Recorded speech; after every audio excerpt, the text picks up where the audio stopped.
రేయ్ సాయంత్రం జీతాలు తీసుకుని వడ్డీ కట్టేళ్ళు. ఇదిగో అమ్మాయిలు, ఈ నెల కరెక్ట్ గా వడ్డీ కట్టాలి, జాగ్రత్త.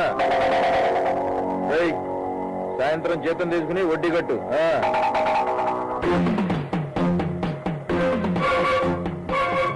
మిస్టర్, నువ్వు ఇక్కడ చేయాల్సింది నీ వడ్డీ వ్యాపారం కాదు, మా ఫ్యాక్టరీ పని.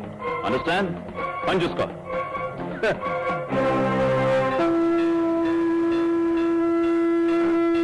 పొద్దున్నే పాడెదురైంది ఏమిట్రా మనకి? మంచిదే కదండి. ఎవరికి? మీకే. ఉన్న పడంగా పోతే ఈ సిటీలో ఇంతమంది దొరకటం కష్టం కదటండి. దీని రోగాలతో మీరు బతకటం అనవసరం అండి. వెళ్ళి ఎక్కేయండి, నా డబ్బులు ఇవ్వక్కర్లేదు, ఓ పని అయిపోతాయి. నోరు మొయ్యి. అనిపిస్తుంది ఎప్పుడు నీతో ఉండాలనిపిస్తుంది నా పుట్టుకని